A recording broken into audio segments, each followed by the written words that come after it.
तो कहानी की शुरुआत होती है एक जीनी से जिसका नाम है इब्लीस।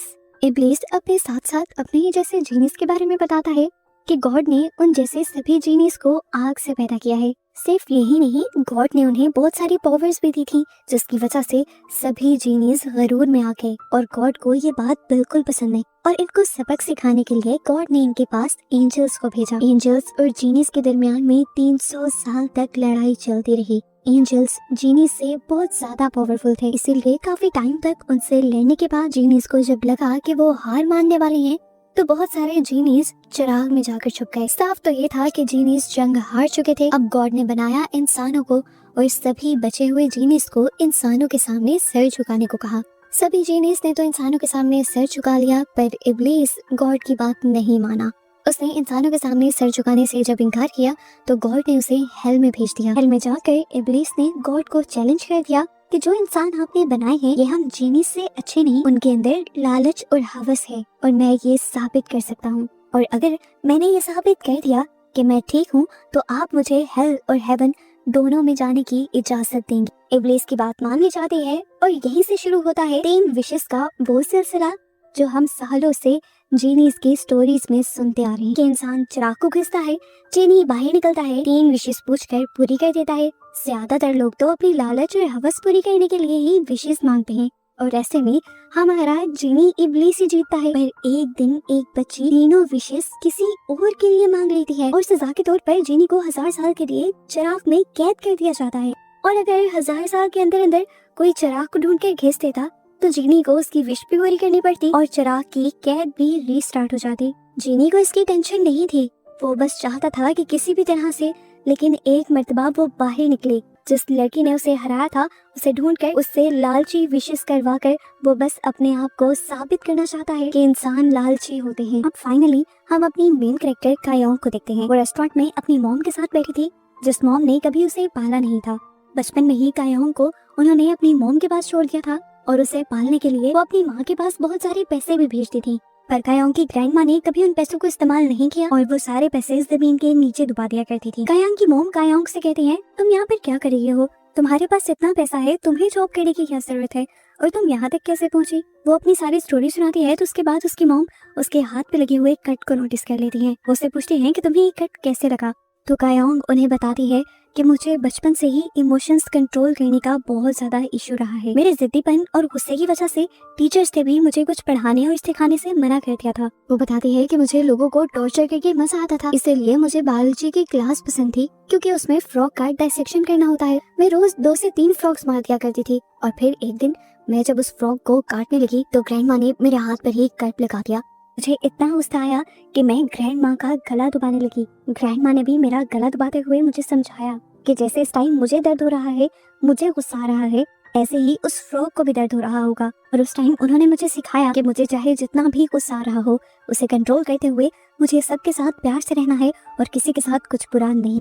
ये स्टोरी सुनाने के बाद कायोंग अपनी मॉम से कहती है कि आपने तो मुझे छोड़ दिया लेकिन मेरी ग्रैंड माँ ने मुझे सब कुछ सिखाया है। मैंने आज तक किसी को नुकसान नहीं पहुंचाया और ये बात साबित कर देती है कि अब मुझे आपकी जरूरत नहीं है, इसीलिए अच्छा होगा कि आप मेरी लाइफ से निकल जाएं। इसके बाद कायोंग यहाँ से चली जाती है और सैर करने के लिए दुबई के सहरा में आ जाते हैं। सभी बहुत ज्यादा खुश थे क्योंकि यहाँ पर एक टोर्नेडो बना हुआ था। सबको लग रहा था कि यहाँ पर एक जीनी नाच रहा है, पर कायोंग को जरा भी एक्साइटमेंट नहीं होती। वो लोगों से अकेले होकर चलना शुरू कर देती है और ऐसे में एकदम से उसका पाँव एक चिराग से टकरा जाता है। वो उसे उठाकर देखती है, हिलाती है और एकदम से उसके अंदर से जीनी निकलकर उसके सामने आ जाता है। उसे डरना चाहिए था, घबराना चाहिए था, लेकिन वो तो ऐसे खड़ी रही जैसे उसके साथ कुछ हुआ ही ना हो। ये जीनी इब्लीस ही था और कायोंग को देखकर वो समझ गया कि पिछले जन्म में वो कायोंग की ही वजह से इस चिराग में कैद हुआ था और आज उस बात को 963 साल गुजर गए थे। इब्लीस बहुत ज्यादा खुश था कि उसे कायोंग ने ही आजाद किया है और अब वो जल्द ही कायोंग से अपने किए का बदला लेकर अपने आप को सही साबित करके यहाँ से चला जाएगा हेवन में। कायोंग को उसकी बातों पे बिल्कुल इंटरेस्ट नहीं था। वो यहीं पर चिराग फेंकती है और यहाँ से चली जाती है और जब अपने होटल रूम में पहुँचती है तो उसका वेलकम बहुत सारे बाल कहते हैं। ये सारे इब्लीस के बाल थे।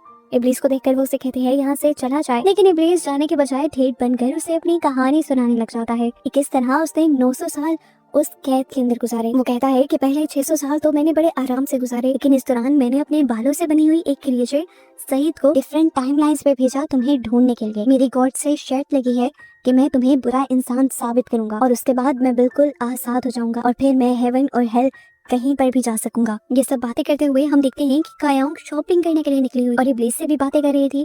अब क्योंकि इब्लीस किसी और को नजर नहीं आ रहा था, इसीलिए सब लोग कायोंग को पागल समझ रहे थे। एक टाइम आता है कि कायोंग उसकी बातों से अक जाती है और वो उसके चिराग को जाकर समुंदर में फेंक देते हैं।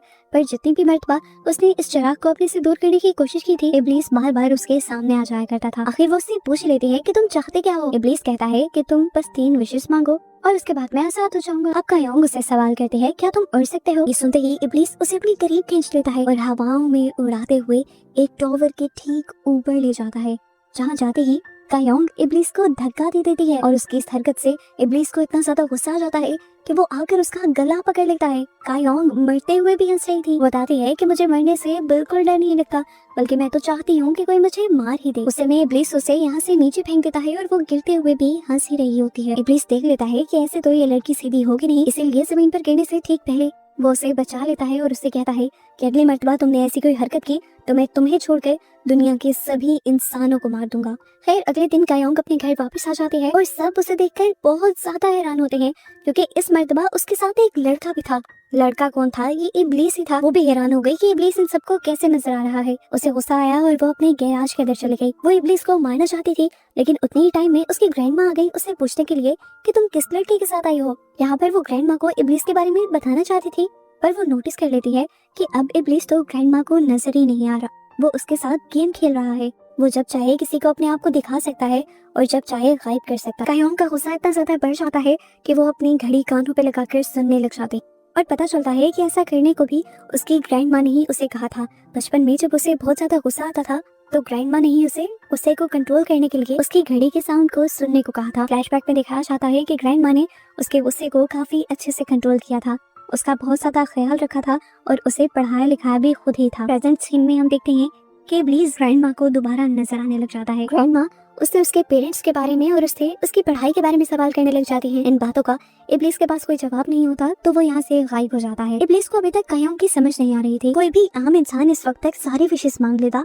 और उसने तो अभी तक रिस्पॉन्स भी नहीं किया था। वो सईद से कायोंग के बारे में सर्च करने को कहता है और उन्हें पता चलता है कि कायोंग साइकोपैथ है। इब्लीस को समझ नहीं आती साइकोपैथ क्या होते हैं, तो कायोंग उसे साइकोपैथ की कुछ तस्वीरें दिखाता है और ऐसे वो और भी ज्यादा डरने लग जाता है कायोंग से। यहाँ हमें दिखाया जाता है कि कायोंग भी अपनी फ्रेंड को इब्लीस के बारे में बता रही थी, लेकिन वो ये सच्चाई छुपा जाती है कि इब्लीस एक जिन है। इब्लीस के बारे में इतनी सारी बातें सुनने के बाद उसकी फ्रेंड उसे मशवरा देती है कि तुम उससे दूर ही रहना, पर इब्लीस उसका कहाँ पीछा छोड़ने वाला था। वो दोबारा उसकी वर्कशॉप के अंदर आ जाता है और कायोंग को आसमाने के लिए वो उसकी वर्कशॉप के अंदर आग लगा देता है। इस टाइम कायोंग को बहुत ज्यादा गुस्सा आ रहा था। वो अपने रूम से बाहर निकलकर इब्लीस को मारने लग जाती है और इब्लीस को समझ आ जाती है कि ये लड़की तो उसके बस से बाहर है। अब उसके गैराज में आग लगी देखकर सभी लोग यहाँ पर फायर फाइटर्स को बुला लेते हैं, लेकिन फायर फाइटर के आने से पहले ही यहाँ की सारी आग बुझ चुकी थी, क्योंकि ये आग इब्लीस की लगाई हुई थी और उसी ने बुझा दी थी। इसके बाद कायोंग अपनी फ्रेंड के साथ डिनर करने के लिए चली जाती है और इनकी बातों से हमें पता चलता है कि कायोंग की रूटीन बहुत ज्यादा फिक्स है। वो हर वेडनेसडे को यहाँ पर डिनर करती है और वो जो काम रूटीन में कर रही होती है उसे कभी नहीं छोड़ती। यहीं रेस्टोरेंट में इतनी ही देर में वाटर डिस्पेंसर से इब्लीस निकल कर उसे कहता है, सॉरी मैंने तुम्हारी वर्कशॉप में आग जो लगा दी थी, पर अब देखो मैंने तुम्हारी पूरी वर्कशॉप को ठीक कर दिया है। कायोंग उसे कोई जवाब नहीं देती, क्योंकि उसने नोटिस कर लिया था कि इस टाइम इब्लीस सिर्फ उसे ही नजर आ रहा है। रेस्टोरेंट से बाहर निकलकर वो इब्लीस को एक हेयर क्लिप प्ले कर देती है और कहती है कि जिस टाइम तुम सिर्फ मुझे ही नजर आ रहे होगे उस टाइम इस क्लिप को अपने सर पर लगा लेना, नहीं तो पहले की तरह मुझे लोग पागल समझेंगे। इब्लीस एक्साइटेड हो जाता है और कहता है, क्या मैं ये मान लूं कि ये तुम्हारी पहली विश है? कायोंग कहती है, बिल्कुल नहीं, मेरी पहली विश ये है कि मैं तुम्हें 5 लोगों के नाम दूंगी और तुम्हें साबित करना होगा कि उन 5 में से कम 3 इंसान लालची हैं, क्योंकि तुम तो साबित ये करने आए हो कि इंसान लालची हैं। लेकिन मेरी ग्रैंडमा कहती है कि इंसान बहुत अच्छे और नेक दिल होते हैं। उसने फिर उन 5 लोगों के नाम बता भी दिए थे जो उसी के इर्द गिर्द उसके बहुत करीब रहा करते थे। इब्लीस इस विश को लेकर बहुत ज्यादा परेशान था कि अगर वो साबित ना कर पाया कि इंसान लालची है तो फिर क्या होगा, गॉड के सामने भी हार जाएगा, क्योंकि लड़की भी उससे बाकी विशेष नहीं मांगेगी। वो कायोंग के बारे में और जानने के लिए उसके पूरे पास्ट में जाता है और उसे पता चलता है कि कायोंग बहुत ही ज्यादा नरम दिल है। इसके बाद वो प्रेजेंट में दोबारा कायोंग के पास आता है और उसे कहता है कि जिन लोगों को तुमने जज करने का काम दिया है, अगर उनके दिल में हुआ कि उन्हें कोई विश नहीं मांगनी तो मैं उन्हें नजर नहीं आ सकूंगा। इसके बाद वो कायोंग को लेकर एक बहुत बड़ी बिल्डिंग के पास आ जाता है। कायोंग पूछते हैं यहाँ क्या करने आए हैं हम, तो इब्लीस कहता है कि यहाँ से हम एक ऐसा पेन लेने के लिए आए हैं जो हमेशा सच ही लिखता है। उनकी बातों के दौरान ही यहाँ पर आ जाता है इजराइल और इब्लीस कायोंग को कहता है मैं तुम्हें नीचे गिराने लगा हूँ और जब ये तुम्हें बचाने के लिए आए तो तुम इसका एक पंख तोड़ लेना। इब्लीस के कायोंग को नीचे गिराते ही इजराइल उसे बचाने के लिए खुद भी कूद जाता है और अपने पंखों के जरिए उड़ते हुए उसे बचा भी लेता है और सेफ्टी से नीचे भी ले आता है। कायोंग उसे बातों में लगाकर उसका एक पंख तोड़ लेती है और यहाँ से चली जाती है। जिसके बाद इब्लीस अब इजराइल के सामने आ जाता है। इजराइल उससे पूछता है तुम कैसे बचकर आ गए भाई, देख लेना एक दिन तुम्हारी ये गर्दन भी मैं काट डालूंगा। उसकी बात के जवाब में इब्लीस उसे कुछ नहीं कहता बल्कि उसकी पूरी बिल्डिंग ही तोड़ देता है, जिससे इजराइल को बहुत ज्यादा गुस्सा आ जाता है। दूसरी तरफ अब हम कायोंग को देखते हैं जो इजराइल के पंख को टेस्ट कर रही थी। ये पंख किसी भी चीज को सच करने की ताकत रखता था, इसीलिए वो इस पंख से उन सब लोगों के बारे में लिखती है जिनको वो टेस्ट करवाना चाहती थी कि वो सभी लोग विश मांगना चाहते हैं। कायोंग का ये एक्सपेरिमेंट कामयाब भी हो जाता है। उसने पहली लड़की यांग के बारे में ये लिखा था कि उनके दिल में कोई विश आ जाए। हम देखते हैं कि यांग को सुपरमार्केट में उनकी मैनेजर डांट रही थी और वो जब उनके कहने पर सामान लेने के लिए स्टोर रूम में जाती है तो उसके दिल में भी विश आती है कि काश वो ही यहाँ की मैनेजर होती और सामान निकालते हुए उसके हाथ में लग जाता है वो लैंप, जिसे घिसने पर जीनी यानी इब्लीस उसके सामने आ जाता है और उससे पूछता है कि तुम्हें क्या चाहिए। यांग फौरन से बोल देती है कि मुझे यहाँ का मैनेजर बनना है।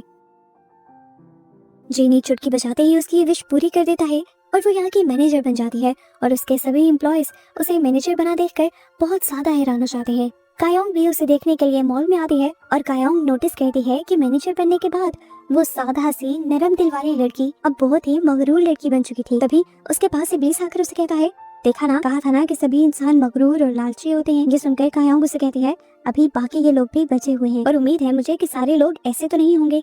इस टाइम उसके दिमाग में उसकी दोस्त का ख्याल आ रहा था। उसे नहीं लगता था कि वो कोई बुरी इंसान होगी क्योंकि वो बचपन से ही बहुत ज्यादा शरीफ थी। इतने की क्लास के सारे बच्चे उसे बुली करते थे। कायोंग को बिल्कुल अच्छा नहीं लगता था, इसीलिए कायोंग ने एक दिन अपनी दोस्त मिंजी का साथ देने का डिसाइड किया। जो लड़कियां मिंजी को तंग करती थी, कायोंग ने उनके सामने वॉशरूम में जाकर कैरोसिन डाल दिया और लाइटर जलाकर उन्हें धमकी देने लगी कि आइंदा के बाद अगर किसी ने मिंजी को तंग करने की कोशिश की तो वो उन सबको जला देगी। और उस दिन के बाद से वो जबरदस्ती मिंजी को अपना दोस्त बना लेती है ताकि वो उसका ख्याल रख सके। अब दोबारा हम इजराइल को देखते हैं जो बहुत ज्यादा गुस्से में था इब्लीस की हरकत की वजह से। यहाँ पर उसकी असिस्टेंट इरम आ जाती है जो उससे पूछती है कि अब इब्लीस का क्या होगा। तो वो इरम को बताता है कि कायोंग ने उससे काफी अजीब शर्त रखी है, हो सकता है कि वो उसकी शर्त पूरी न कर पाए और हार जाए। इधर इब्लीस कायोंग के बारे में और ज्यादा इन्फॉर्मेशन निकालने लग जाता है और उसे पता चल जाता है कि वो बहुत ही ज्यादा पंचुअल है। महीने के एक दिन वो स्कूबा डाइविंग, एक दिन हाइकिंग, एक दिन स्विमिंग, वो सारे ही काम एक साथ मैनेज करते हैं। वो अपनी वर्कशॉप के साथ साथ एक दूसरी वर्कशॉप में भी काम करती है जहाँ पर वो अपनी और अपनी ग्रैंडमा के लिए कॉफिन्स बना रही है। इतनी देर में इब्लीस आकर उससे पूछता है कि तुम्हें सबसे ज्यादा डर किस चीज से लगता है। तो वो बताती है कि मुझे सबसे ज्यादा इस चीज से डर लगता है कि मेरी नानी मुझे छोड़कर चली जाएंगी, वो मर जाएंगी और मैं नहीं जानती कि उनके बाद मेरा क्या होगा। मुझे लगता है कि उनके मरते ही मैं भी मर जाऊंगी, इसीलिए मैं ये दूसरा कॉफिन भी बना रही हूँ। जीनी के जहन में आता है कि अगर वो मर गई तो फिर मैं किसकी विशेष पूरी करूंगा, मुझे तो हेल में कैद कर दिया जाएगा। वो तो घबरा गया। इसका हल निकालने के लिए वो सोचता है कि वो ग्रैनी की ही उम्र बढ़ा देगा, ग्रैंडमा थके ना, उनको कोई बीमारी ना हो, इसीलिए जीनी उनका सारा काम खुद ही करने लग जाता है। काम खत्म करने के बाद स्टोर में इब्लीस सईद के साथ बैठा हुआ बातें कर रहा था कि योंग बहुत अच्छी है, उसने कभी अपने लिए पूरी जिंदगी में कोई विश नहीं की और वो दूसरों का बहुत ज्यादा ख्याल भी रखती है। वो नहीं जानते थे कि इस टाइम उनकी बातें कायोंग खुद सुन रही है। वो इब्लीस को साथ चलने को कहती है, इब्लीस के साथ शॉपिंग करती है और फिर डिनर करने के लिए आ जाती है जहाँ पर इब्लीस उससे दोबारा उसकी बाकी विशेष के बारे में पूछता है। इस टाइम कायोंग कुछ नहीं बोलती, बस एक बिल्डिंग की तरफ देखती रहती है। उसे देखते हुए इब्लीस समझ जाता है कि कायोंग क्या करना चाहती है। वो उससे पूछता है कि क्या ये तुम्हारी दूसरी विश है। कायोंग ना में सर हिला देती है, लेकिन इस सब के बावजूद भी इब्लीस उसे इस शर्त पर वहाँ लेकर जाने को तैयार हो जाता है कि तुम मुझे पहले की तरह धक्का मत मार देना। कायोंग के इस मोमेंट को स्पेशल बनाने के लिए वो पूरी शहर की लाइट्स ऑफ करके कायोंग को सितारों का हसीन मंजर भी दिखाता है, जिसमें कायोंग खोसी जाती है और उसे अपनी फ्रेंड की बात याद आती है कि जब भी लड़का सितारों वगैरह की बात करने लगे तो उसे किस कर देना, क्योंकि इसका मतलब होता है कि वो तुमसे प्यार करता है। यही सोचते हुए वो इब्लीस को किस भी कर देती है, लेकिन किस करने के बावजूद भी उसके अंदर कोई फीलिंग पैदा नहीं होती। और अब जब जीनी उसे किस करता है तब उसे गुस्से के अलावा पहली मर्तबा किसी दूसरी फीलिंग का भी एहसास होता है। इस सब के बाद ये सब लोग घर आ जाते हैं और कायोंग घर आने के बाद उस टॉवर के सीसीटीवी को हैक करके अपनी और जीनी की किस करने वाली वीडियोस को सेव कर लेती है ताकि वो बाद में जीनी को ब्लैकमेल कर सके। असल में बात ही थी कि कायोंग ने पूरी जिंदगी में पहली मर्तबा गुस्से के अलावा कोई और इमोशन फील किया था। उसे बहुत अच्छा लग रहा था, इसीलिए वो बार बार जीनी को यानी इब्लीस को किस करना चाह रही थी। और इस चक्कर में बेचारा इब्लीस पता नहीं कहाँ कहाँ उससे छुपता फिरता है, यहाँ तक कि उसी के बनाए कॉफिन में भी छुप जाता है। कायोंग जब उसे वहाँ पर भी ढूंढ लेती है तो इब्लीस उसे कहता है कि मैं तुम्हें बार बार किस नहीं कर सकता, रूल्स के खिलाफ है। तुम्हें किस करने के लिए मेरे पास शराब का और बारिश का होना जरूरी है। अब कायोंग उसकी बात सुनकर फाइनली उसकी जान छोड़कर चली जाती है। लेकिन अब इब्लीस परेशान था क्योंकि कायोंग बहुत ज्यादा उसके पीछे पड़ी हुई थी। सईद जब ये बातें सुनता है तो बहुत ज्यादा हंसता है और इब्लीस के दांतों का भी मजाक उड़ाता है जो उसने 1000 साल से साफ नहीं किए थे। ये जानकर तो इब्लीस को खुद भी अपने आप से घिन आने लग जाती है और वो मिंजे के पास यानी कायोंग की दोस्त के पास ही दांत साफ करवाने के लिए चला जाता है। अब वो दांत तो साफ करवा देता है लेकिन बाद में उसकी जेब से पैसे ही नहीं निकलते। मिंजी तो उसे क्लिनिक से बाहर जाने ही नहीं देती और फिर जब इब्लीस उसके सामने कायोंग का नाम लेता है तो वो उसे पकड़कर कायोंग के पास ही ले आती है और कायोंग को वार्न करती है कि आइंदा कभी इस लड़के से बात मत करना, तुम इसके पास तो बिल्कुल पैसे नहीं है। कायोंग मिंजी को कहती है और उसके बाद मिंजी यहाँ से चली जाती है। इसके बाद हम इब्लीस को ग्रैंड माँ के साथ मार्केट में देखते हैं। वो हर टाइम ग्रैंड माँ की रखवाली करता था। अब बाजार में उसका कोई क्लिप चुरा लेता है जो उसे कायोंग ने दिया था। उसे ये क्लिप फौरन ढूंढना था। वो जब चोर का पीछा करता है तो वहीं पर चोर से लड़ने के लिए एक और गैंग आ जाता है। इब्लीस बिल्कुल नहीं डरता बल्कि अपना हेयर क्लिप उसे वापस लेते हुए उन सभी लोगों के वेपन्स को फ्लावर्स में बदल देता है। दूसरी तरफ हम देखते हैं कि कायोंग से मिलने के लिए आज इजराइल आया था। वो अपनी सच्चाई कायोंग को बता देता है कि मैं एक एंजल हूँ और मेरी ड्यूटी है कि मुझे इब्लीस का सर काटना है। जिस दिन भी वो किसी इंसान के सामने सर झुकाएगा मैं उसका सर काट दूंगा। तो मैं बस इतना बताने के लिए आया हूँ कि तुमने अपनी बाकी दोनों विशेष भी नेकी के लिए मांगनी है ताकि वो इंसानों के सामने हार जाए। उसकी बातें सुनकर कायोंग उसे गुस्से में यहाँ से भाग जाने को कह देती है। यहाँ दूसरी तरफ हम देखते हैं कि मिंजी इब्लीस को लेकर डिनर पर गई थी। असल में वो इब्लीस को धमकाना चाहती थी कि मेरी दोस्त से दूर रहो, जो भी मेरी दोस्त को नुकसान पहुंचाने की कोशिश करेगा मैं उसका बुरा हाल कर दूंगी। इस टाइम मिंजी बहुत ज्यादा नशे में थी और इब्लीस उसकी बातें सुनकर हंस रहा था। बाहर खड़ी हुई कायोंग को ये सब देखकर काफी अजीब लगता है और वो तो कुछ का कुछ ही सोचने लग जाती है। और जब वो देखती है कि उसकी दोस्त यहीं पर नशे में धुत होकर गिर गई है तो वो उसे उठाकर उसके घर भी लेकर जाते हैं। रेस्टोरेंट में पीछे बच जाता है इब्लीस, जिसे यहाँ की मैनेजर पैसे की वजह से पकड़ लेती है। पैसे तो इब्लीस के पास थे नहीं तो मैनेजर उसे पुलिस में अरेस्ट करवा देती है और यहाँ से भी कायोंग ही उसे रिलीज करवाती है। जेल से बाहर निकलती ही कायोंग उससे सवाल करते हैं कि तुमने इजराइल को कॉल क्यों नहीं की, वो तो तुम्हारा भाई है, वो तुम्हारी मदद करने के लिए आ जाता। तो अब इब्लीस उसे सारा सच बता देता है, अपना पास्ट बता देता है कि किस तरह गॉड ने जीनीस का गुरूर तोड़ने के लिए इन एंजल्स को उनके साथ लड़ने के लिए भेजा था। वो बताता है कि इजराइल मेरा भाई नहीं बल्कि मेरा दुश्मन है। वो कहता है मेरे अपने भाई का तो मुझे बिल्कुल भी नहीं पता वो कहाँ है। वो अपनी ख्वाबों की दुनिया में रहता है, या तो वो इस टाइम कहीं पर बारिश करवा रहा होगा या फिर कहीं पर बाहर का मौसम लाकर फूल खिलवा रहा होगा। ये सुनकर कायोंग उसे फौरन ऑर्डर देती है कि तुम अपने भाई को ढूंढ लो। इब्लीस समझ गया कि वो उसे ऐसा क्यों कह रही थी, क्योंकि उसका भाई बारिश करवाता था और बारिश में कायोंग को उसे किस कहनी थी। ये सोचकर ही इब्लीस वहाँ से भाग जाता है। जबकि दूसरी तरफ हमें दोबारा यांग को दिखाया जाता है। मॉल में वो देखती है कि उसके एम्प्लॉय उसकी बात नहीं सुन रहे क्योंकि वो अभी अभी उनके ऊपर बॉस बनी थी। उसे दोबारा याद आता है उसी विश के बारे में और वो सोचती है कि काश क्यों ना वो ऐसी विश मांग ले जिससे वो एक पुरानी मैनेजर बन जाए और सारे उसकी बात माने। अब इब्लीस को बुलाकर वो विश मांग लेती है और इब्लीस उसे 20 साल पास्ट में ले जाकर मैनेजर बना देता है। पास्ट में ही अब उसे यांग भी नजर आ जाती है। वो उससे बात करने के लिए बैठता है तो गुस्से से भरी यांग उसे पत्थर मार देती है क्योंकि ग्रैंडमा ने उसे किसी से भी बात करने से मना किया था। प्रेजेंट में हमने देखा था कि यांग को उस चीज का वेन आया था जैसे उसने बचपन में इब्लीस को पत्थर मारा था। ये कह लें कि पास्ट में होने वाले इस नए काम ने इस टाइम कायोंग के दिमाग में एक मेमोरी बनाई थी। थोड़ी देर में अब बारिश शुरू हो जाती है और कायोंग फौरन से बहुत सारी अल्कोहल ढूंढकर इब्लीस को ढूंढने के लिए निकल जाती है क्योंकि अब रूल्स पूरे थे और उसे इब्लीस को किस करनी थी। इब्लीस भी जानता था, इसीलिए वो छुपा रहा और बारिश खत्म होने के बाद उसके सामने आया। इसी टाइम पर हम दुनिया में दोबारा इजराइल को देखते हैं जो एक हैंडसम इंसान की शक्ल में आया था। सारे उसे देख देख कर बहुत ज्यादा हैरान हो रहे थे लेकिन सारे फिर उसे अजीब नजरों से देखने लगे क्योंकि वो यहाँ पर अजीब हरकतें करने लगा था। उसे यहाँ के दरवाजे नहीं खोलने आते थे, चीजें नहीं समझ आ रही थी। दूसरी तरफ हम कायोंग को देखते हैं जो अपने घर में सफाई कर रही थी तो उसे वो बुक नजर आ जाती है जिसके ऊपर उसने इजराइल के पंख से कुछ बातें लिखी थी उसे पता चलता है कि ये बातें तो कोई भी पढ़ सकता है। तो वो अब इब्लीस को बुलाकर पूछती है कि मैं ये बुक कहाँ पर छुपाऊं कि कोई भी इसे देख न सके। इब्लीस उसे ये बुक चिराग में छुपाने का आइडिया देता है। तो कायोंग उससे सवाल करती है कि चिराग में कौन कौन आ जा सकता है। इब्लीस जवाब देता है, इंसान तो नहीं आ सकते, मैं जा सकता हूँ, मेरा असिस्टेंट सईद जा सकता है, इजराइल जा सकता है और उसकी असिस्टेंट इरम भी जा सकती है।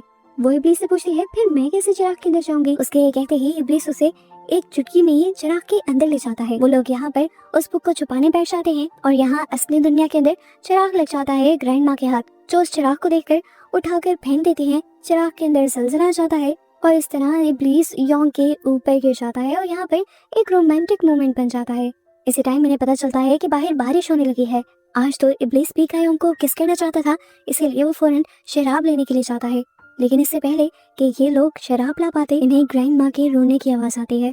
पता चलता है कि उनके एक नेबर मर गए थे और ग्रैंड माँ उनके मरने से बहुत ज्यादा परेशान हो गई थी, क्योंकि उन दोनों की उम्र एक जितनी थी और ग्रैंड माँ को डर था कि अब वो भी मर जाएंगी। उन्हें अपने मरने से ज्यादा कायोंग की टेंशन थी कि वो उनके मरने के बाद किस तरह हर चीज को मैनेज करेगी। इस सारी सिचुएशन के सामने आते ही कायोंग ने एक बड़ा फैसला कर लिया था अपनी दूसरी विश मांगने का। वो इब्लीस से एक दूसरी विश मांग लेती है कि तुम मेरी नानी को एक जवान लड़की बना दो और उनकी उम्र को बढ़ा दो। लेकिन वो नहीं चाहती थी कि किसी को ये बात पता चले, इसीलिए वो ग्रैंड माँ को यहाँ से पहले ले जाना चाहती थी। वो ग्रैंड माँ को पैकिंग करने के लिए कह देती है और लंबे ट्रिप का बताती है। ग्रैंड माँ भी एक्साइटेड होकर अपनी सारी दोस्तों को ट्रिप के बारे में बता देती है। खैर अब रात की रात में सारा मैजिक हो जाता है और सुबह जब ग्रैंड माँ उठती है तो कायोंग तो उन्हें देखकर शॉक रह गई थी। वो कहते हैं, अरे आप तो जवानी में बहुत ही खूबसूरत थी। ग्रैंड माँ कहती है, बस करो, अब ये उम्र है मेरे साथ मजाक करने की। उन्हें तो कोई बात समझ ही नहीं आ रही थी। आगे जाकर जब उन्होंने अपने आप को शीशे में देखा 10 मरतबा तो वो पहचान नहीं पाई अपने आप को। कितनी बार वो बेहोश हो गई। कई मरतबा उन्हें ये भी लगा कि ये सब उनका सपना है। बहुत मुश्किल से कायोंग ने उन्हें यकीन दिलवाया कि वो सच में जवान हो गई हैं। ग्रैंड माँ से कह रही है, ऐसा कैसे हो सकता है, ये सब पॉसिबल नहीं, और अगर पॉसिबल हो भी गया तो कैसे हुआ। कायोंग कहती है उसी बुक से जिसके अंदर आपने काफी सारी चीजें पढ़ ली थी मेरी। अब ग्रैंड माँ को जैसे ही अपनी जवानी पर यकीन आता है तो वो अपनी हरकतें शुरू कर देती हैं। सबसे पहले तो उन्हें अपनी जवानी को एंजॉय करना था, इसीलिए वो खूबसूरत सा तैयार होकर बाजार में टहलने के लिए निकल जाते हैं। और जब कायोंग को ये बात पता चलती है तो वो फौरन उन्हें ढूंढने के लिए निकल जाती है, क्योंकि उसे डर था कि कहीं ग्रैंड माँ की सच्चाई यहाँ पर सबको पता न चल जाए। बहुत मुश्किल से कायोंग उन्हें पकड़ कर घर लाती है और बताती है कि मैंने आपके लिए कुछ रूल्स बना दिए हैं, जिसमें से सबसे पहला तो ये कि आपने ज्यादा किसी से बात नहीं करनी, और अगर कोई पूछे कि आप कौन है तो आपको कहना है कि आप मेरी फ्रेंड है और यहाँ पर रहने के लिए आई हैं। इनकी बातों के दौरान इब्लीस उनसे खाना मांग रहा था, उसे बहुत ज्यादा भूख लगी थी, तो कायोंग उस समय उसे डांट कर यहाँ से भगा देती है और वो आकर लेबर बेंच पर बैठ जाता है। थोड़ी देर बाद यहाँ पर एक किसान आकर इन सबको खेत में काम करने के लिए ले जाता है और इब्लीस वहाँ जाकर देखता है कि ये काम तो बहुत ज्यादा आसान है। वो चुटकियों में सारे ही खेत को उतार कर रख देता है, जिसके बाद उन सबको ही मजे का खाना दिया जाता है। इब्लीस हैरान था, इतने आसान काम के लिए इतना सारा खाना मिल गया। हैरानी उसकी तब बढ़ गई जब आकर उसे इस काम के लिए पैसे भी मिले, वो भी इतने ज्यादा। वो तो अब खुशी से पागल हो रहा था। अब सीन कट होकर हमें दिखाया जाता है कायोंग के उस नेबर को जिसके बारे में कायोंग ने जानने की विश की थी। वो रास्ते में था कि तभी उसकी गाड़ी हिरन से टकरा जाती है और हिरन जख्मी हो जाती है। पैनिक होकर वो बाहर निकलता है। उसे समझ नहीं आ रही थी कि वो क्या करे। तभी उसे अपने सामान में से वही लैंप मिल जाता है जिसे वो घिस देता है और यहाँ पर उसके सामने जीनी आ जाता है। उसे देखकर एक मर्तबा तो ये आदमी डर गया था। इब्लीस उसे अपने होने का यकीन दिलवाता है तो शांति उसे कहता है, अच्छा चलो अगर मैं मान भी लूं कि तुम एक जीनी हो तो इस हिरन को ठीक करके दिखाओ। अब अपने मैजिक से इब्लीस उसे ठीक कर देता है तो शांति गुस्से से पागल होने लगता है, क्योंकि अपनी उसने एक विश जाया कर दी थी। घर आने पर इब्लीस देखता है कि कायोंग ने पूरे घर में कैमरास लगा दिए थे ताकि वो ग्रैंड माँ के ऊपर नजर रख सके। जबकि ग्रैंड माँ तो बाहर गार्डन के अंदर जमीन खोदकर पैसे ढूंढने की कोशिश कर रही थी, जो वो कायोंग के बचपन से ही जमीन के नीचे दफन करती आ रही थी। कायोंग उन्हें आकर बताती है, आपको वो पैसे नहीं मिलेंगे क्योंकि मैंने पहले ही वो पैसे निकाल कर स्टॉक मार्केट में इन्वेस्ट कर दिए हैं। दूसरी तरफ अब हमें दूसरी लड़की दिखाई जाती है जिसके बारे में जानने के लिए कायोंग ने विश की थी। उसका बॉस उसे डांट रहा था और वो रोने लग गई थी। वो विश करती है कि काश कायोंग जितने पैसे उसके पास भी होते, और तभी उसके बर्तनों के अंदर वो लैंप आ जाता है जिसे वो धोने के लिए जब खींचती है तो सामने आ जाता है उसके इब्लीस, जो उससे विश मांगने को कहता है और वो यहाँ पर विश मांग देती है कि कायोंग के सारे पैसे उसके अकाउंट में आ जाएं। जीनी उसकी विश पूरी भी कर देता है और आकर कायोंग को उसकी हकीकत बताता है। कायोंग भी इस टाइम उदास हो गई थी क्योंकि वो एक्सपेक्ट नहीं कर रही थी कि वो लड़की भी ऐसी हो सकती थी। फिर वो यहाँ पर इब्लीस के दिए हुए टाइम ग्लास को हाथ लगाती है, ये जानने के लिए कि पिछले जन्म में वो किस तरह से पैदा हुई थी। अपना पिछला रूप देखकर वो अपना वही वाला रूप बनाने लग जाती है और इस टाइम पर यहाँ पर इजराइल आ जाता है। उसे कहता है कि मैं तुम्हें दिखा सकता हूँ कि पिछले जन्म में तुम कैसी थी और कैसे मरी। कायोंग को तो फजूल ही उसके ऊपर गुस्सा आ गया था। वो यहाँ पर एक टूल उठाकर इतनी जोर से उसके मुंह पर मारती है कि इजराइल को यहाँ से जाना पड़ता है। जबकि दूसरी तरफ अब कायोंग के ही नेबर्स में एक औरत की डेड बॉडी पुलिस को मिली थी। उसकी इन्वेस्टिगेशन स्टार्ट हो जाती है और यहाँ पर सब लोग कायोंग के खिलाफ पुलिस स्टेशन में रिपोर्ट कर देते हैं कि वही है जिसने अपनी ग्रैंड माँ को मार दिया है, क्योंकि उसकी ग्रैंड माँ काफी दिन से किसी को दिख भी नहीं रही है और ना ही कोई उनका फोन रिसीव कर रहा है।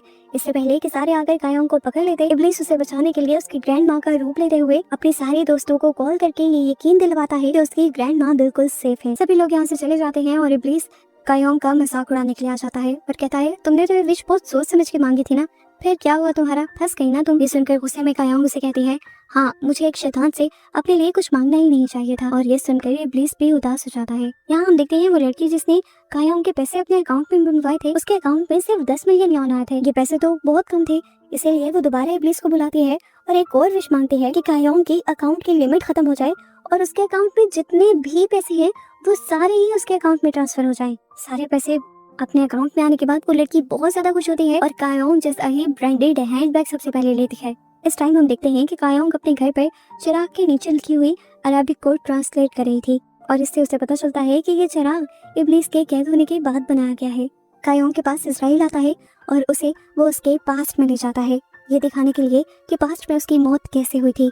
पास्ट के सीन में हम इजराइल और इब्लीस को एक सेहरा में बैठा हुआ देखते हैं, जिस सेहरा से बहुत से लोग काफी सारे बच्चों को एक गांव से किडनैप करके दूसरे गांव में लेकर जा रहे थे उनसे काम वगैरह करवाने के लिए, और रास्ते में ही उन सभी बच्चों के ऊपर काफी सारे भेड़िए हमला कर देते हैं। ये पूरा गैंग अपने आप को बचाने के लिए एक बच्चे को उन भेड़ियों का चारा बना देते हैं और अपना सफर कंटिन्यू कर देते हैं। अब इन्हीं सारे बच्चों के अंदर कायोंग भी थी। चलते चलते जिसका पाँव सेहरा में मौजूद चिराग से टकरा जाता है और वो वहीं पर गिर जाती है। पाँव टकराने की वजह से चिराग के अंदर से इब्लीस निकलकर उसके सामने आता है और वो इब्लीस से पहली विश उस बच्चे को बचाने की मांगती है और साथ ही ये भी कहती है कि उस बच्चे की लाइफ को बहुत ज्यादा बढ़ा दिया जाए।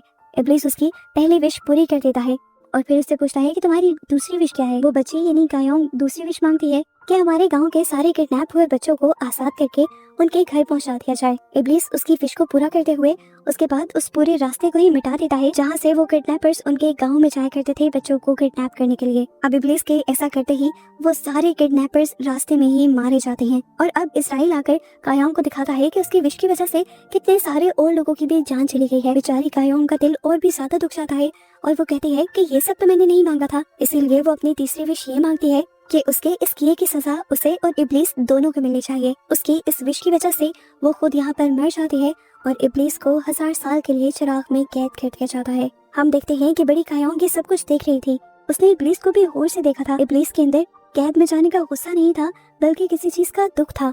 वो जानना चाहती थी कि आखिर इब्लीस को उस टाइम पर दुख किस चीज का हुआ था।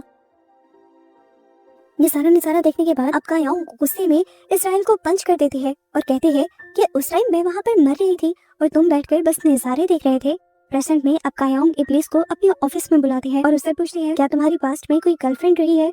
इब्लीस करते हुए कहता है, हाँ रही है ना। अब कायोंग उससे पूछते हैं, क्या तुमने उससे किस भी की थी। इसकी बात सुनते ही इब्लीस यहाँ से गायब हो जाता है क्योंकि उसे डर था कि कहीं कायोंग उसे इस टाइम पर किस ना कर दे। इधर गैंग अपने काम पर लेट पहुंचते हैं तो बॉस उसे जॉब से निकाल देते हैं। दूसरी तरफ वो तीसरा बंदा एक यूट्यूबर जिसके बारे में कायांग को जानना था, उसके भी मोबाइल में चिराग बना हुआ आता है। वो नशे में था इसलिए पहले तो उसे यकीन नहीं आया। चिराग पर लिखा हुआ था मेक अ विश और वो नशे में विश भी कर देता है कि मुझे एक ऐसा कंटेंट मिल जाए जिससे मेरा चैनल हिट हो जाए। जिन्हें इसकी विश पूरी करता है और उसे लाइव स्ट्रीम के साथ जंगल में पहुंचा देता है जहाँ चलते हुए उसके पाँव के साथ कोई चीज टकराती है और वो वहाँ से जब मिट्टी हटा कर देखता है तो वहाँ एक डेड बॉडी थी। डेड बॉडी मिलने की देर थी कि ये देखकर बहुत सारे लोग उसकी लाइव स्ट्रीम के साथ जुड़ने लग जाते हैं। ये केस बहुत ज्यादा हाइप पकड़ लेता है, पुलिस भी इन्वॉल्व हो जाती है। अब क्योंकि ये कायोंग के नेबरहुड में था तो सारे कायोंग के नेबर वाले उसके बारे में बात कर रहे थे सिवाय कायोंग के। सबको लगा कि जरूर इस मर्डर के पीछे भी कायोंग ही होगी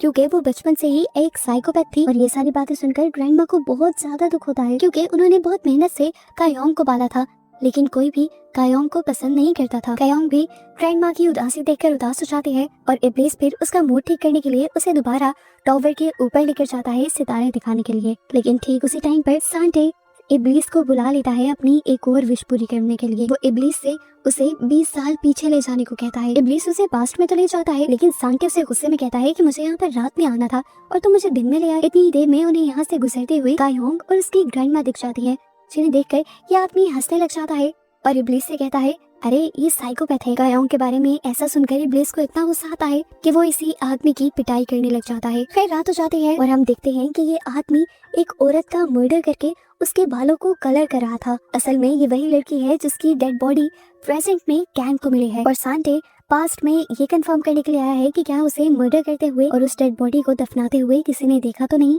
और ये जानकर सांटे को बहुत खुशी होती है कि उसे उस दिन किसी ने भी नहीं देखा था। अब प्रेजेंट में आने के बाद इब्लीस ये सारी बातें कायोंग को बता देता है कि सांटे पास्ट में सिर्फ ये चेक करने के लिए गया था कि उसके किए हुए मर्डर को किसी ने देखा तो नहीं। कायोंग समझ जाती है कि वो एक सीरियल किलर है और पिछले दिनों ही जिस लड़की का भी उनके नेबरहुड में मर्डर हुआ था उसके पीछे भी सांटे ही था। और वो अपनी तीसरी विश में इब्लीस से ये मांगती है कि तुम सांटे को मर्डर के इल्जाम में फंसा दो। अब क्योंकि कायोंग की ये विश भी उसके अपने लिए नहीं थी तो इस तरह इब्लीस हारने वाला था और कायोंग भी ये बात जानती थी क्योंकि उसे ये बातें इजराइल ने बताई थी। वो इब्लीस से कहती है, टेंशन मत लो, मैं तुम्हें भी हारने नहीं दूंगी। ये सुनकर इब्लीस काफी ज्यादा खुश हो जाता है और उसे एक और मर्तबा कायोंग पर बहुत ज्यादा प्यार आता है। सीन कट होकर हमें थोड़ी देर बाद सादी नाम के एक नए कैरेक्टर को दिखाया जाता है। सादी अपनी फैमिली के साथ कुछ अर्सा पहले ही कायोंग के नेबरहुड में शिफ्ट हुआ था। पता नहीं कैसे पर वो इब्लीस के पास आकर रात में उसे ऐसे काले धागे से बांध जाता है जिसको कोई भी खोल नहीं पा रहा था। पर कायोंग आकर बड़ी आसानी से उस धागे को खोल देती है जैसे वो धागा किसी शू का लेस था। नेक्स्ट सीन में हमें पता चलता है कि सादी के घर में रहने वाले उस बच्चे ने सादी से ये काम करवाया था। वो उस धागे की पावर को देखना चाहता था। हमें पता चलता है कि ये बच्चा इब्लीस और उसके चिराग से कहीं ना कहीं तो कनेक्टेड है क्योंकि उसे सारी इब्लीस की स्टोरी पता है और वो इब्लीस के पूरे चिराग का मालिक बनना चाहता है, इसीलिए उसने इब्लीस को कैद करवाया। इधर अब हम कायोंग को देखते हैं जिसे अपने तीसरे जन्म के कुछ विजन्स आते हैं जिसमें वो अपने साथ एक बच्चे को भी देखती है जिसका नाम है खालिद। अब पास्ट के इस विजन से इस धागे का क्या ताल्लुक था वो सोच में पड़ जाती है और जाकर ये धागा अपनी ग्रैंड माँ को बांधती है, लेकिन ग्रैंड माँ तो बड़ी आसानी से उस धागे को खोल लेती है। अब वो ये धागा इब्लीस को बांधती है और ग्रैंड माँ को इस धागे को खोलने को कहती है, पर इब्लीस के हाथ से ये धागा ग्रैंड माँ नहीं खोल पाती और दोबारा कायोंग इस धागे को बहुत ही आसानी से खोल देती है और समझ जाती है कि उसका इस धागे से कोई बहुत ही गहरा ताल्लुक है। इस धागे की कहानी जानने के लिए इब्लीस कायोंग को दुबई लेकर जाने का फैसला करता है। जाना तो उन दोनों को अकेले था लेकिन कायोंग अपने साथ सभी को ले जाती है ताकि वो भी वहाँ जाकर एंजॉय कर सके। दुबई में जाकर वो एक खास किस्म के वास को जब रगड़ता है तो उसके अंदर से एक जीनिया बाहर निकलती है। पता चलता है कि ये इब्लीस की एक्स थी। इब्लीस उससे सवाल करता है कि ये जो लड़की मेरे साथ थी क्या तुम कभी इसकी शक्ल में मेरे करीब आई थी पास्ट में? जीनिया साफ मना कर देती है। तो अब इब्लीस उससे खुले लफ्जों में उस धागे के बारे में पूछ लेता है जो सादी नाम के जिन ने उसे बांधा था। वो बताता है, मुझे नहीं समझ आ रही कि उस लड़की का उस धागे से क्या ताल्लुक है। ये धागा अगर मुझे बंधा हो तो इस लड़की के अलावा कोई इस धागे को खोल नहीं पाता।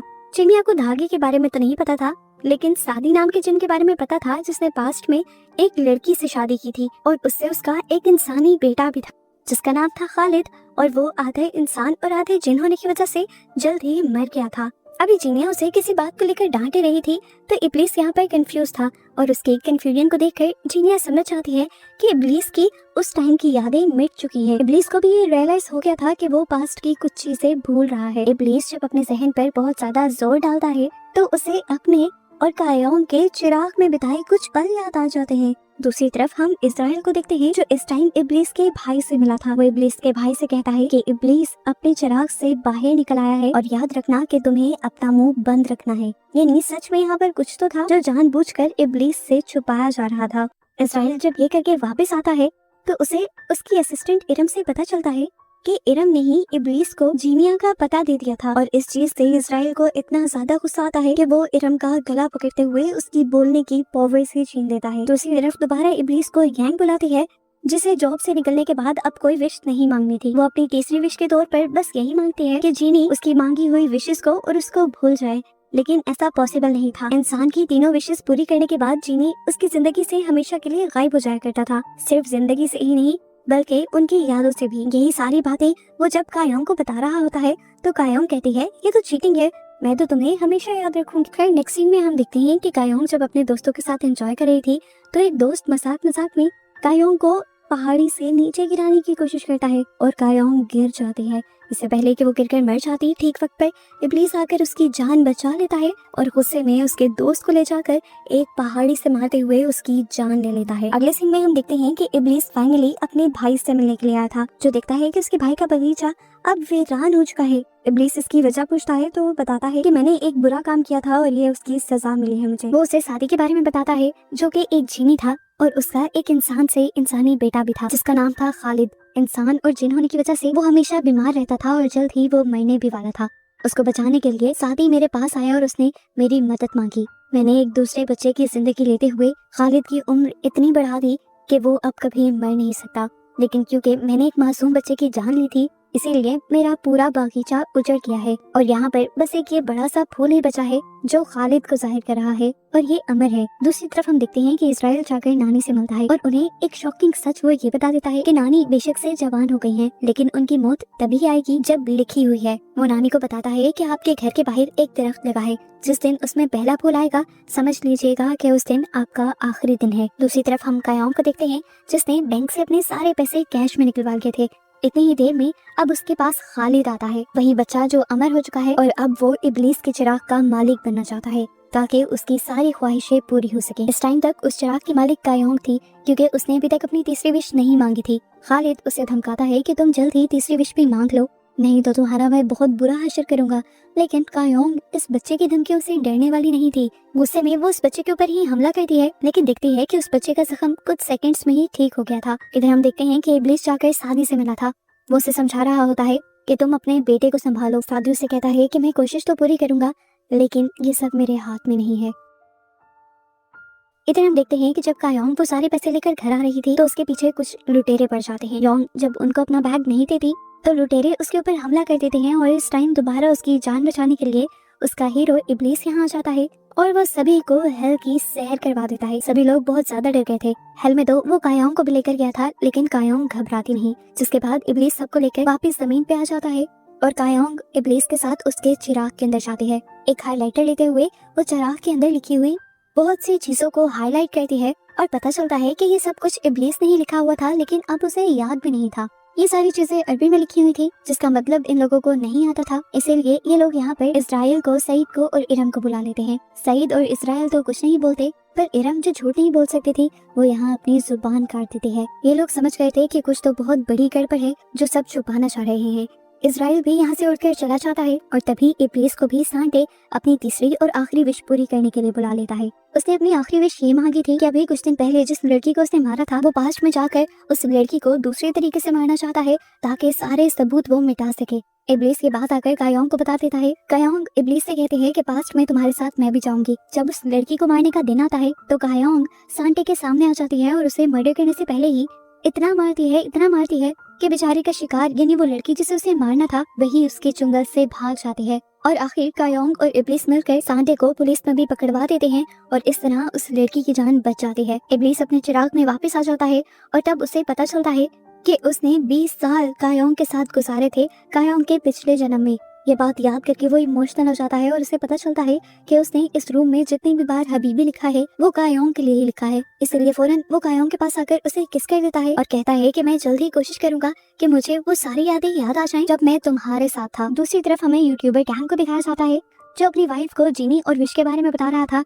तो उसकी वाइफ उसे कहती है कि तुम क्यों ना एक विश मेरे बाबा के लिए मांग लो जो कैंसर पेशेंट है। कैंग इसके लिए बिल्कुल रेडी नहीं था और ऐसे में उन दोनों के दरमियान में लड़ाई हो जाती है। दूसरी तरफ ग्रैंड माँ मरने से पहले बहुत सारी तैयारियां कर रही थी कि मरने के बाद कायोंग को कम से कम मुश्किल हो। आज वो खुद कायोंग को अपने साथ बाहर भी लेकर जाती है। ये लोग काफी सारी पिक्चर्स क्लिक करते हैं जिन्हें देखकर ग्रैंड माँ दोबारा से रोने लग जाती हैं और अगले दिन हमें दिखाया जाता है कि कायोंग दुबई आ गई थी। वो उन सारी बातों का मतलब जानना चाहती थी जो चिराग के अंदर लिखी हुई थी। इसीलिए वो जीनिया के बॉस को टच करते हुए जीनिया को बुलाने की कोशिश करती है, पर जीनिया यहाँ नहीं आती और इतने में ही कुछ ठग्स कायोंग के पीछे पड़ जाते हैं। वो बेचारी अपनी जान बचाते बचाते एक ऐसी गली में आ जाती है जहाँ से बाहर निकलने का कोई रास्ता ही नहीं था और इस टाइम जीनिया आकर उसकी उन सब लोगों से जान बचाते हुए उसे अपने वास के अंदर ले जाती है। वो जीनिया से अपने और इब्लीस के पास्ट के बारे में पूछती है तो जीनिया से बताती है कि तुम दोनों एक दूसरे से बहुत ज्यादा प्यार करते थे, यहाँ तक कि इब्लीस ने सिर्फ तुम्हारे लिए एक पूरे शहर को भी तबाह कर दिया था। वो तुमसे इतना प्यार करता था कि उसने तुम्हारे अलावा आज तक किसी को हबीबी ना कहा है और ना लिखा है। यहाँ दूसरी तरफ हम यूट्यूबर को देखते हैं जिसकी वाइफ बहुत ज्यादा गुस्से में आ गई थी और वो उसका यूट्यूब चैनल ही डिलीट कर देती है। उसे इतना ज्यादा गुस्सा आता है कि वो कंट्रोल भी नहीं कर पाता। ऐसे में वो इब्लीस को बुलाकर अपनी दूसरी विश उससे मांग लेता है कि उसने अपनी वाइफ को चिराग और जीनी के बारे में जो कुछ भी बताया था वो भूल जाए। इब्लीस उसकी ये विश भी पूरी कर देता है। इसके बाद नेक्स्ट सीन में हम दोबारा इब्लीस और कायोंग को दुबई में देखते हैं। ये दोनों जब एक साथ थे तो इब्लीस को काफी सारे फ्लैशबैक्स आ रहे थे, यानी पुरानी यादें याद आ रही थी। इस टाइम पर जीनिया इन दोनों के ऊपर बारिश भी करवा देते हैं ताकि इब्लीस कायोंग को किस कर सके। इब्लीस ने आज कायोंग को सरप्राइज देने के लिए बहुत प्यारी सी जगह भी डेकोरेट की हुई थी। कायोंग कहती है, इतनी प्यारी जगह डेकोरेट कर ली, कपड़े देखे हैं हमारे। उसके ये कहते ही इब्लीस ताली बजाते हुए उन दोनों के ही कपड़े चेंज कर देता है। जिसके बाद कायोंग से पूछती है, क्या तुम्हें डांस आता है? इब्लीस को डांस नहीं आता था, इसीलिए कायोंग खुद उसे डांस सिखाने लग जाती है और ये दोनों एक दूसरे के साथ टाइम को भूल ही जाते हैं। दूसरी तरफ कोरिया के अंदर हम देखते हैं कि ग्रैंड माँ की एक फ्रेंड को ग्रैंड माँ के ऊपर शक होने लगा था। उन्हें कहीं ना कहीं समझ आ रही थी कि कायोंग की जो जवान दोस्त उनके घर में रहती है वो असल में ग्रैंड माँ ही है और वो ये बात साबित करने के लिए आधी रात को उसके घर में भी घुस जाती है और उसका पका खाना टेस्ट करके समझ जाती है कि वो जवान लड़की ग्रैंड माँ ही है और जरूर उन्होंने अपने आप को जवान करने के लिए कोई ना कोई काला जादू किया है। इतने में ही जवान ग्रैंड माँ भी उसके सामने आ जाती है और वो उससे झगड़ने लग जाती है कि तुमने क्या किया है अपने साथ। बातों ही बातों में वो ओल्ड लेडी ग्रैंड माँ के कंधे पे बना हुआ बर्थ मार्क भी देख लेती है और उसका शक यकीन में बदल जाता है। अब वो बच्चा खालिद जो उनके नेबर्स में रहता था उसे इस सारे मामले का पता चल जाता है। वो जानता था कि ये औरत जाकर जरूर इस सारे मामले के बारे में बाहर लोगों में अफवाह फैला देगी और सारे फिर उस चिराग के पीछे पड़ जाएंगे और ऐसा वो चाहता नहीं था। चिराग का मालिक वो खुद बनना चाहता था, इसीलिए वो फैसला करता है कि वो ग्रैंड माँ की उस फ्रेंड को ही मरवा देगा। इधर इब्लीस और कायोंग ने जब डांस खत्म किया तो इब्लीस को पानी में हुन नामी उस बच्चे की परछाई नजर आई जिसकी जिंदगी लेकर उसके भाई ने खालिद को अमर किया था। उस बच्चे की सोल आज तक इस दुनिया में भटक रही थी सिर्फ इब्लीस को सच्चाई बताने के लिए। वो इब्लीस को उसका सारा पास्ट याद दिलवा देता है और बताता है कि तुम चिराग के अंदर उस दिन कैद नहीं हुए थे जिस दिन कायोंग ने तुम्हें और खुद को सजा देने की विश मांगी थी और ना ही उस दिन कायोंग मरी थी। कायोंग ने उसके बाद भी लंबी जिंदगी गुजारी थी और तुम दोनों 20 साल बाद दोबारा मिले थे। कायोंग को देखते ही तुमने उसे पहचान लिया था, तुम्हें उससे प्यार पहले ही हो चुका था। वो किडनैपर्स कायोंग को किडनैप करके दूसरे शहर में भी ले आए थे जहाँ पर कायोंग ने अपनी जान उनसे तो बचा ली थी पर अब वो खजूरें बेच बेच कर एक ऊंट खरीदने की तैयारी कर रही थी ताकि वो अपने मुल्क में वापस जा सके। इब्लीस उसके सामने आते ही उसे काफी सारे सोने के सिक्के देता है तो कायोंग बहुत ज्यादा खुश हो जाती है और रात में अपनी सारी खजूरें गरीबों में बांट देती है।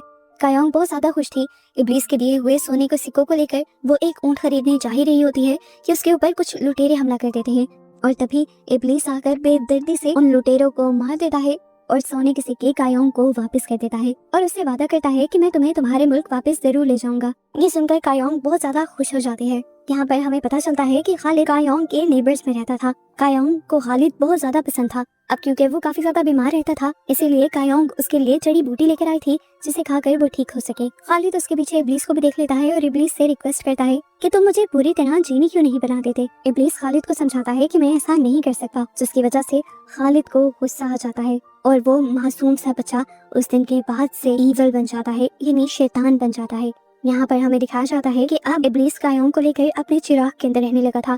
कायोंग के साथ टाइम गुजार कर उसे बहुत अच्छा लगता था। उसने इजराइल का एक पंख भी चुराया हुआ था जिसके जरिए वो अपने चिराग में हर बार कायोंग के बारे में कुछ ना कुछ लिखता रहता था। लेकिन फिर एक दिन उसकी ये आजादी खत्म हो जाती है क्योंकि उसका चिराग एक इंसान के हाथ लग जाता है, उसी आदमी के हाथ लग जाता है जो बच्चों को किडनैप करके इस शहर में लाया करता था। वो आदमी इस चिराग को घिस कर इब्लीस को बुला लेता है और उससे पहली विश मांगता है कि उसे बहुत ज्यादा अमीर कर दिया जाए। इब्लीस उसकी पहली विश पूरी कर देता है लेकिन उसके बावजूद भी शहर के लोग उसे इज्जत नहीं देते क्योंकि वो एक अच्छा इंसान नहीं था। इसी गुस्से में वो आदमी अपनी दूसरी विश इब्लीस से ये मांगता है कि जो लोग उसे नफरत की नजरों से देख रहे हैं वो सब के सब मर जाएं और इब्लीस उसकी ये ख्वाहिश भी पूरी कर देता है। शाम में अब वो आदमी कायोंग के पास आता है क्योंकि कायोंग ने उसे एक दिन खजूरें खिलाई थी। वो कायोंग को बहुत सारे पैसे देना चाहता था पर कायोंग मना कर देती है और कहती है कि मैं अपनी मेहनत करके ही खाती हूँ। ये सुनकर उस आदमी की अना को बहुत ज्यादा ठेस पहुंचती है और उससे बदला लेने के लिए वो दोबारा इब्लीस को बुला लेता है और उससे अपनी तीसरी विश मांगता है कि इस लड़की को यानी कायोंग को मेरा बना दिया जाए क्योंकि मैं इसे पैसों से नहीं खरीद पा रहा। ना चाहते हुए भी इब्लीस को उसकी ये विश भी पूरी करनी पड़ती है। जैसे ही वो आदमी अब कायोंग के करीब जाने वाला था तो इब्लीस को काफी गुस्सा आ रहा था। वो उसे रोकने के लिए आगे जाने ही वाला था कि तभी खालिद ने उसके पाँव में वो धागा बांध दिया। उस जादुई धागे की वजह से इब्लीस आगे नहीं बढ़ पाता और अब इब्लीस से बदला लेने के लिए खालिद सभी लोगों को बता देता है कि कायोंग इस शैतान से प्यार करते हैं।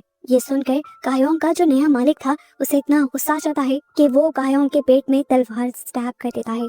कायोंग अब मरने वाली थी। इब्लीस को ये देखकर बहुत ज्यादा बुरा लग रहा था। अब क्योंकि उस आदमी की तो तीनों विशेष पूरी हो गई थी तो इब्लीस उस आदमी का गुलाम नहीं रहा था। वो यहाँ पर खड़े सभी लोगों से कहता है कि जो भी चिराग को घिसकर सबसे पहली विश कायोंग को जिंदा करने की मांगेगा मैं उसे दुनिया की सारी चीजें दे दूंगा। लेकिन लोग तो लालची थे। एक आदमी जल्दी से उस चिराग को घिसता भी है लेकिन वो सबसे पहले अपने आप को अमीर करने की और दूसरी बार में बहुत सारा खजाना मांगने की विश मांग लेता है। तीसरी विश के टाइम इब्लीस उसकी दोबारा मिन्नतें करता है कि तुम कायोंग की जिंदगी मांग लो, मैं तुम्हें सब कुछ दे दूंगा। लेकिन वो आदमी फिर भी इब्लीस की बात नहीं सुनता और इस शहर में सोने की बारिश करवाने की विश करता है। ना चाहते हुए भी इब्लीस को उसकी तीसरी विश पूरी करनी पड़ती है और यहाँ पर कायोंग मर जाती है। इब्लीस गुस्से से पागल हो चुका था। कायोंग के मरते ही उसने शहर वालों से बदला लेने के लिए पूरे शहर को ही मार दिया और यही वो असल वजह थी जिसकी वजह से पूरी जिंदगी के लिए इब्लीस को उसके चिराग में कैद किया गया था। सीन्स दोबारा प्रेजेंट में आते हैं और हमें दिखाया जाता है कि उनकी सोल की सारी कहानी इब्लीस को दिखा रही थी और सुना रही थी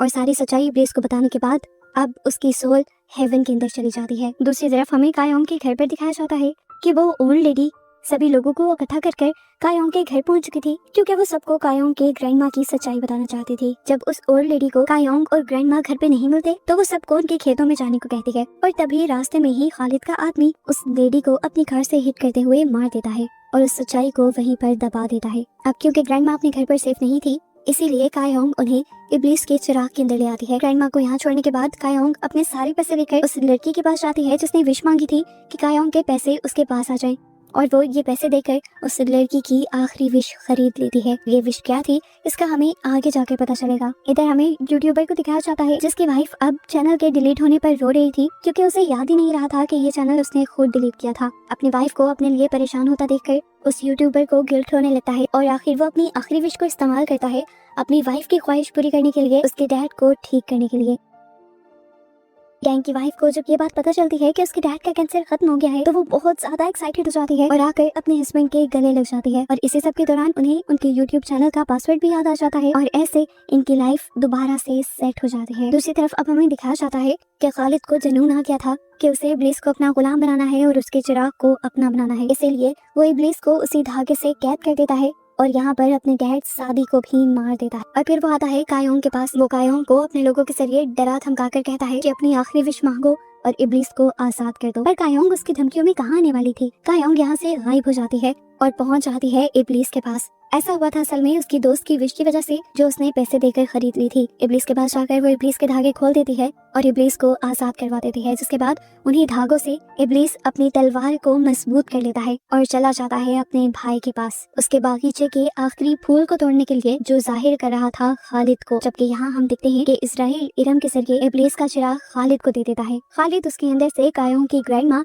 और उसके दोस्त मिंजी को बाहर निकाल लेता है और उन दोनों को प्रोटेक्ट करने के लिए इब्लीस का असिस्टेंट अपने आप को शेर में बदलते हुए खालिद के लोगों से लड़ने लग जाता है। ये सब देखकर खालिद को इतना गुस्सा आता है कि वो मिंजी के ऊपर शूट कर देता है और मिंजी को बचाने के लिए ग्रैंडमा उसके सामने आ जाती है। हम देखते हैं कि शेर बने सईद ने अब खालिद के ऊपर हमला कर दिया था, पर खालिद उससे लड़ते हुए उसे चकमा देते हुए अपनी एक सिलाई उसकी गर्दन के अंदर स्टैब कर देता है, जिसकी वजह से सईद भी मारा जाता है। अब हमें इब्लीस को दिखाया जाता है जो खालिद वाले फूल को तोड़ने के लिए आया था, लेकिन यहाँ पर उसे रोकने के लिए इजराइल आ जाता है। इन दोनों के दरमियान में इतनी जबरदस्त लड़ाई होती है, लेकिन फिर भी इजराइल जीत नहीं पाता क्योंकि इब्लीस ने इजराइल के पर को काट दिया था। इजराइल नीचे गिर जाता है और मौका पाते ही इब्लीस उस फूल को भी काट देता है। फूल के कटते ही दुनिया के अंदर खालिद एकदम से गायब हो जाता है जो उस टाइम कायोंग का गला दुबा रहा था। खालिद की एक दूसरी लड़की जब कायोंग को मारने के लिए आती है तो इस टाइम इब्लीस एंट्री करके दोबारा कायोंग को बचा लेता है। कायोंग जब बाहर जाती है तो उसे पता चलता है